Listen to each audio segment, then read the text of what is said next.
These programs are designed to put cash directly in the hands of families and individuals that need them most, allowing them to make choices about how they improve their economic position and what they need to prosper. And so we are excited to take this proven economic strategy and implement it right here in the county. So one of the questions before us today is not whether or not guaranteed income works. The question that we have to answer is, how do we move it from pilot to sustainability? Again, how do we modernize our social safety net? This exciting partnership is a public-private partnership. It includes, as the county executive noted, the Greater Washington Community Foundation, the Prince George's County Executive's Office, our county council, and the Meyer Foundation. We are also working incredibly closely with Prince George's County's Department of Social Services, as you all heard, led by the amazing Gloria Brown Burnett. Department of Social Services provides intervention services that strengthen families and protect children and vulnerable adults. Gloria and her team have been an integral part of the design and getting us over the finish line to today's event. So, who else are we working with? Thrive Prince George's will be implemented in collaboration with 4 community-based partners, and you'll get to hear a little bit from them today. United Communities Against Poverty, led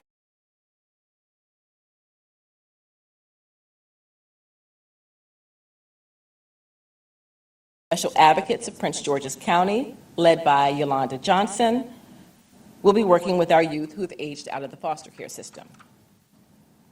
Prince George's County Changemakers, led by Jana Parker, who's the Deputy Executive Director, but here today representing them is Timothy Williams, who leads the Universal Basic Income campaign right here in the county. They are our partner, our engagement partner. Prince George's County Changemakers have worked very long to advocate for guaranteed basic income in the county, and they are a member of the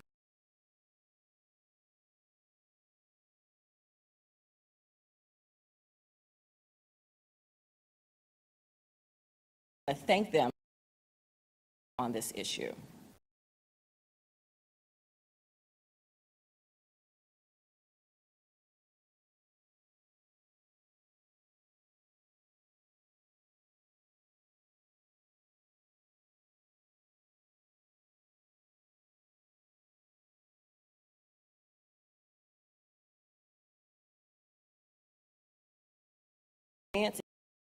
Residents and to a broader serve a deeply held belief that in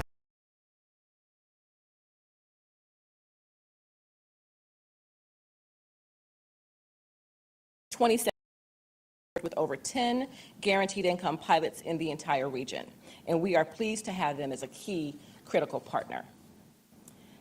A very special thanks to all of our partners for their financial support and deep commitment to the residents of Prince George's County. I just want to make sure that I got everyone.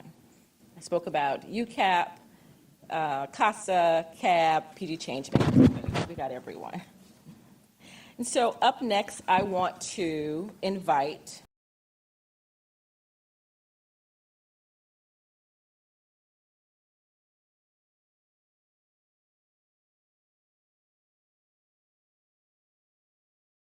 a fresh woman who is incredibly strategic and has been an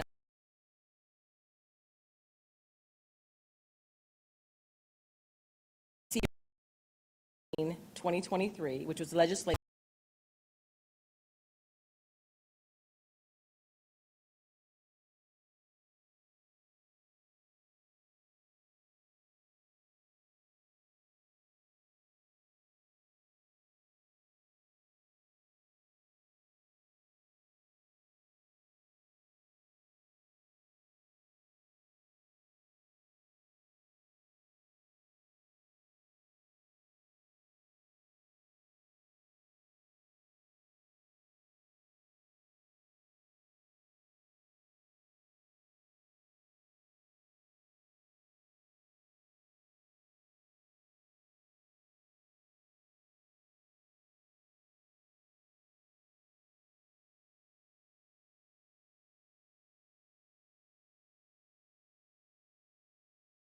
came to myself and a couple of organizers and said they have this great thing called guaranteed basic income, and we need it here in Prince George's County.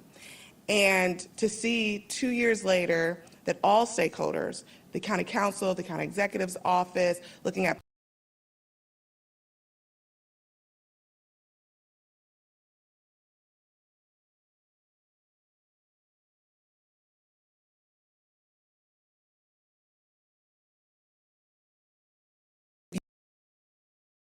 and you mobilize and you organize, that it can come to fruition. And today is that. And it's something that's also for the community. And it's something that makes, when we talk about entitlements and social services and benefits, dignity has been stripped away from that. This idea that these individuals need to be told how to spend their resources, that they don't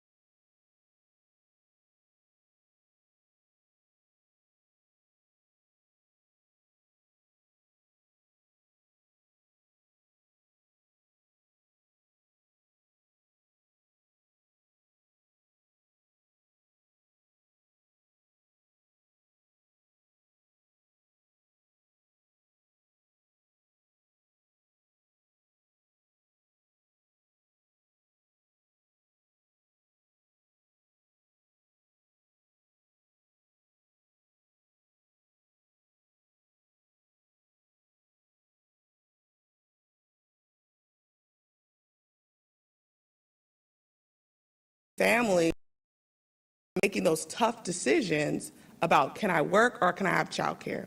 I talked to a young lady that is exactly what this program is about. She just aged out of the foster care system. She's also a returning citizen, and she had a young child. And she could not maintain the job because she could not maintain daycare. And so a program like this is going to give her the opportunity to meet those needs, basic needs.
We've been talking after months of hard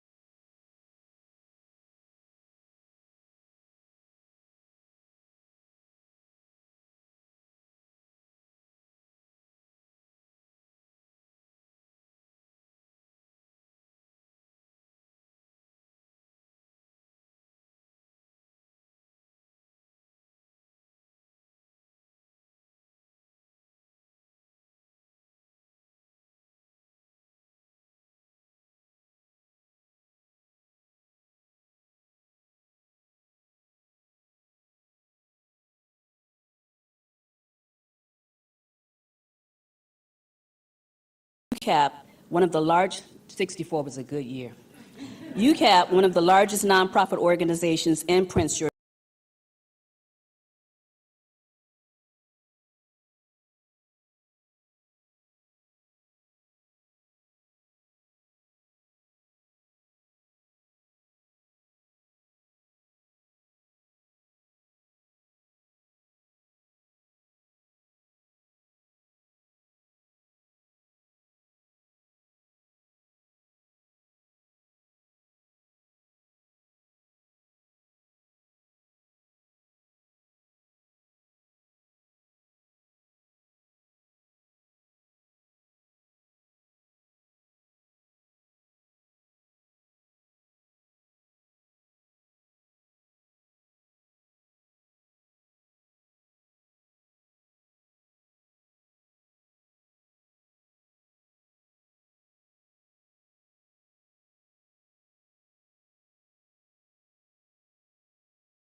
Prince George's County. Again, the county executive named his former role here in the county, but we also have been plotting and planning since he came back to town and took on the role.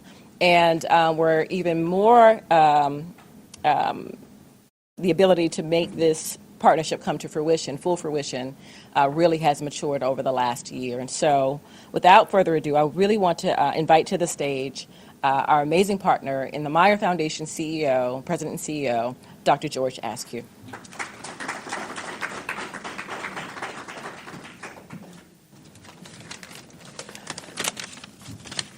Thank you, Tonya. Good morning, everybody. As Tonya said, I'm going to use this. Well, I was hopeful that one was working, but let's, yeah. Talk. Yeah. How about that? Nothing. So, It's working? They're here. The cameras are picking you up.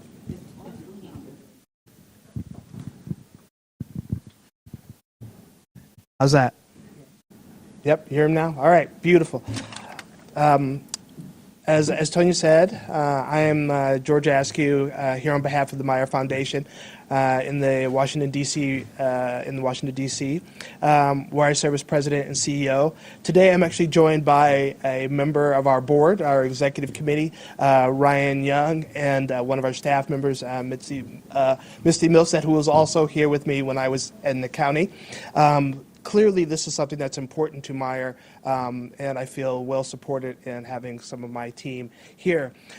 As the leader of a foundation whose mission is to pursue and invest in solutions that build an equitable Greater Washington community in which economically disadvantaged people thrive, I'm thrilled to be here to represent Meyer as a co-funder of the Thrive Prince George's County Guaranteed Basic Income Pilot. As a resident and a former public servant right here in Prince George's County, I'm especially thrilled to be here today in support of this investment in the aspirations and dignity of individuals in the community I call home. Among the many reasons I love this community is its diversity, the pride of its residents, and the way we come together to uplift one another. This landmark public-private partnership will route unrestricted, unconditional resources directly toward individuals facing some of the most significant social, economic, and health challenges, supporting their autonomy and capacity to make the best choices for themselves, and accelerating their economic and social mobility. I'm optimistic about the potential that this pilot has for the future of Prince George's County. And in Prince George's and beyond, all communities stand to benefit when the people who live in those communities can do so with fewer hardships and with the means to honor their self-determination. The Meyer Foundation and I are so proud to be partnering with the Greater Washington Community Foundation and the Prince George's County Executive Angela Alsobrooks, Crystal Oriata, and the county and the rest of the county, Prince George's County Council, in growing the movement for racial and economic justice. As I mentioned earlier, and I'd be remiss if I didn't mention this today, as I mentioned earlier, I'm also a resident of Prince George's County. I live in Riverdale Park, Maryland, and I wanted to send my condolences to the families of the two children who were on their way to Riverdale Elementary School yesterday who were struck and killed by an automobile. I know that words offer little consolation, but I hope those families know. I'm also a pediatrician and a parent. I hope those families know that there's a community that has their arms wrapped around them today. Thank you.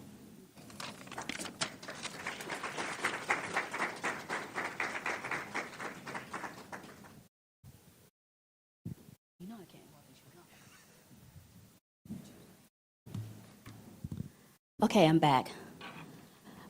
Court-appointed special advocates, Prince George's County, is another one of our implementation partners, and they will be working with youth who have aged out of foster care.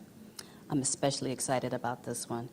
They have served youth, because we work very close in partnership to support and advocate for our youth.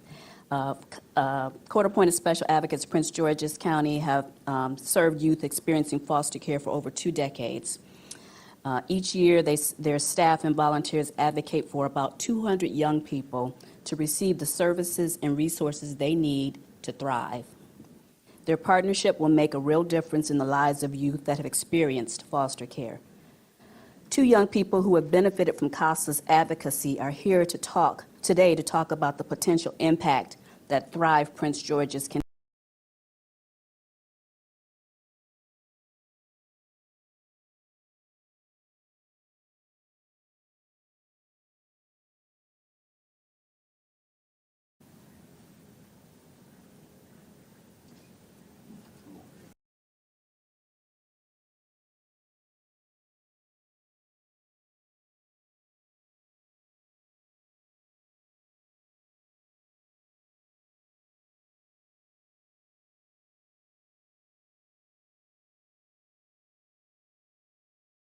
Going to be an agent out of foster care, just to help you succeed in life, you know. That's all I got to say, for real. I'm Kenneth, I don't need a mic. You know what I'm saying? I'm Kenneth Curtis. It's been about 10 years for me. It just depends on who you are as the child, or, you know, emancipating out of the system. It can help or it can spoil the child. It just depends. But it can be beneficial because, you know, there's no support. People don't come out with parents, or people barely have friends. I had friends. I had people I can gravitate to. So I had the housing, kind of like, and the funds. But it's just who you are. You know what I'm saying? I'm not going to say the funds just going to make everything better, to be honest with you. But it's just, you know, housing, and just if people could just come behind and just have a word of mouth behind the money towards the kids, you know, it'd be a big help. I'm trying to be a lot clear. I've been going through a lot the last couple of days as far as family members and things, so, you know, I'm trying to keep it together, but I'm on the freestyle type of tip. But, you know, just as you all funding the kids, just stay behind them, you know, just peek in on them, let them go through mental illness, let them have illness, you know, just check up on them, because the funds could, you know, help, or it could be a downfall. So, you know, and I'm just talking off experience and just seeing people around me emancipating from out of the system. So, you know, that's all. That's all I got to say.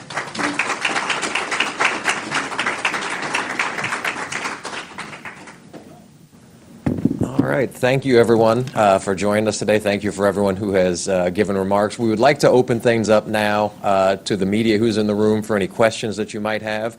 I know we've had a couple of audio issues this morning. Our cameras have been able to hear, but not everyone in the room at times. So if you do have a question, go ahead and ask, and then we'll make sure we have a microphone for whoever is answering, if they'd like to answer from the audience or if they want to come up. So I know we have one right up here in the front.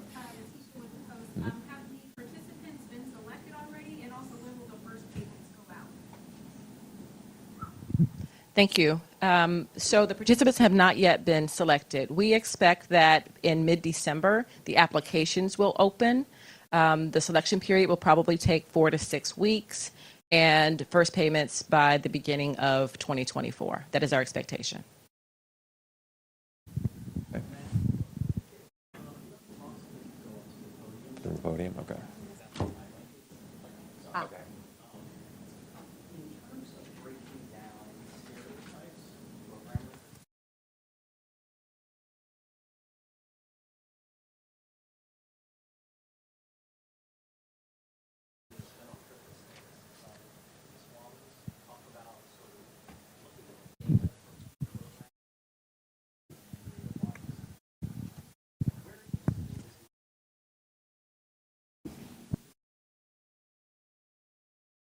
Sure, thank you.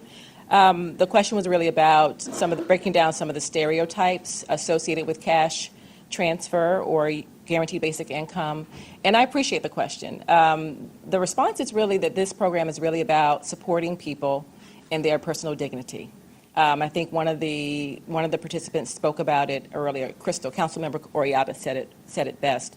It really is about giving people the ability to have some time and space to make good decisions. If you're completely stressed out, if you are barely making ends meet, it is absolutely impossible to make good decisions. We saw during the global health pandemic that people who were not just low income, not just youth who were aging out of foster care, not seniors who were living on the margins, have access to cash. If you earned up to $400,000 during the global health pandemic, you received a cash transfer, because it was acknowledged that when things are challenging, when there's a crisis, you need a reserve. You need an access to a cash reserve in order to make it. But just imagine that there are some people who are living on the edge all year long. They're living on the edge for decades or for generations. And so all of the data shows that the majority of people, and I think it's somewhere in the upper 90% of people, use the resources for productive things. They use it to buy a car if they don't have one. They use it to save up for a down payment so that they can rent an apartment. They use it for food. Some people will stop a second job so that they can spend more time with their family. As Councilmember Oriadas offered, they use it for childcare.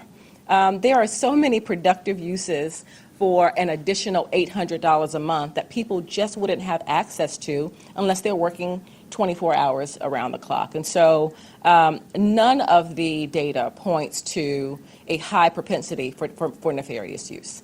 And that is from the Stockton, California pilot, which was one of the first that we can point to all the cash transfer work that we did during the course of the global health pandemic up until now. It all points to productive use.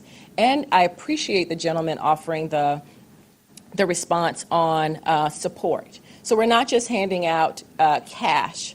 The reason that we're working with UCAP and the reason that we're working with court-appointed special advocates is because they have relationships with the youth, because they can wrap their arms around them, youth and the seniors, wrap their arms around them and guide them, provide advisory support along with some financial capability advice. And so it's not just handing out a cash and leaving them to their own. It really is cash plus support and other services. Yeah, right there in the back.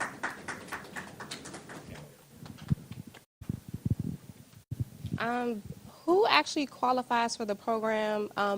Is it just for seniors and for people that are coming out of the foster system? I think during COVID, there was a time where many people were surviving off of that $500 stipend that we were receiving. And so ultimately for middle-aged people as my age or, within this range, would it be an option to extend this type of program to those who are still living on edge but aren't a part of these categories? If we had our wish, we would be able to make it available for, as many people who need it. But in designing this particular program, we really had to think about who were some of the populations that had barriers and with some additional resources could really be able to make it. Part of what we aim to do is really use this pilot and other pilots from around the entire region to make the case for a broad-based policy consideration. What if we know that the cost of living in this region, wages have not kept pace with the cost of living. And so there has to be something that bridges this gap between, those, again, who are barely making it and the opportunity to thrive and prosper. And so philanthropy, unfortunately, can't do it all. And as much as we are excited about a government investment, $4 million will only stretch, but so far. And so we chose populations that we thought could make the best case for what it would look like to potentially expand this beyond those two populations. Another from Letitia. We have Letitia and then Jay. Thank you. Two questions. Letitia with the Post. My first question is, could you walk me through the timeline of how the money came about? I remember when this passed in April, there were concerns amid our budget. There were concerns from other council members, even though they supported it, about how is this going to be funded. So I just kind of want to know how we got here today. And then the second one, I know we're at the launch, but also what do you guys see after the 2 years of this program being active?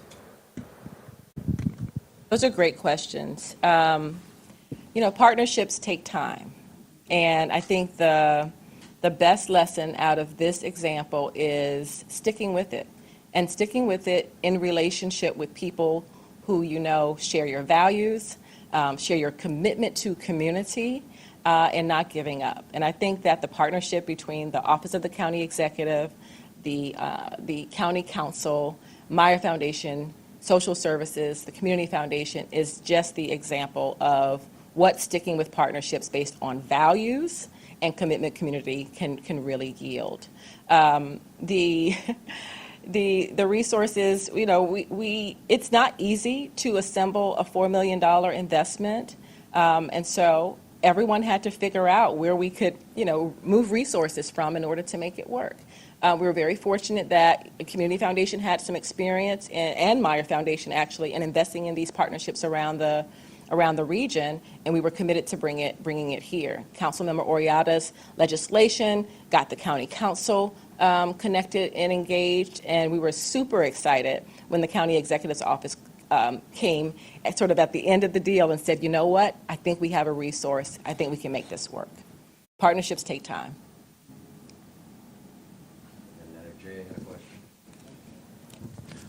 What are you hearing from the governor's office in terms of the potential for this to be more permanent public policy? And maybe a follow question to that, to kind of broaden it, is what do you think is the greatest barrier to this not occurring? Do you just feel like it's going to take time for all these pilot programs to kind of prove the data out in order for it to become public I'll invite policy? the County Executive to talk about the governor's interest, please.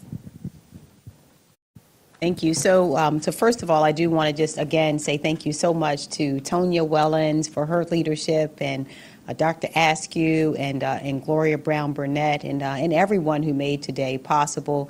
I know we're also joined by United Communities Against Poverty. I want to thank also the leadership there. And as far as the governor is concerned, the governor has made it very clear that he is interested in ending childhood poverty. This is a priority that fits right in his wheelhouse. And so we'll continue to work with his administration on this and other efforts to reduce poverty among children. There's also, and Dr. Ariola, I want to thank him also so much for picking this up and moving it forward. But I can tell you that this administration continues to work with the governor, not only on childhood poverty, but as you can see, we are really working also to close the wealth gap. And that means for all of our families. That includes affordable housing. The governor's office has made a serious commitment there. We have just in the last couple of years funded about 5,000 or preserved 5,000 units of affordable housing.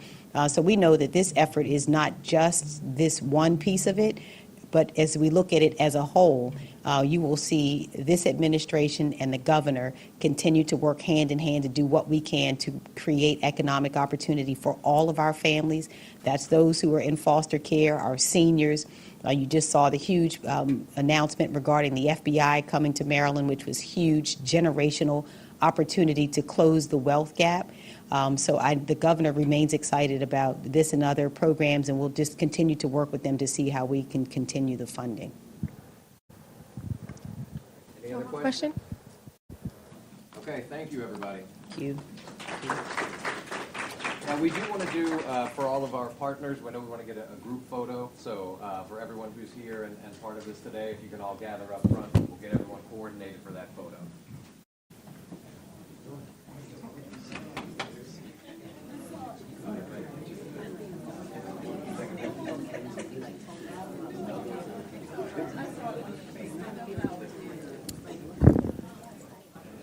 Somebody's Yeah, that's fine, probably.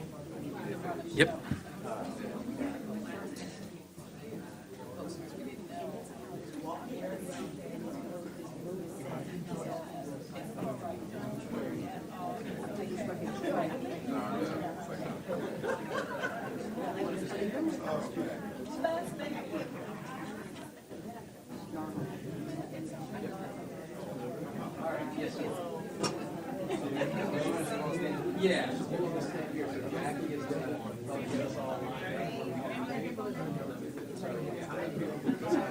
Hey, Dr. Arnold.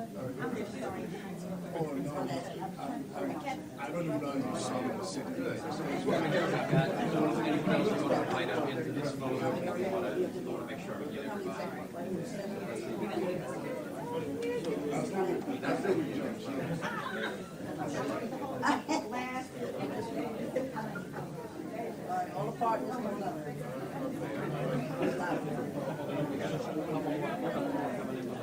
Come on this opposite side for me, please. Young lady.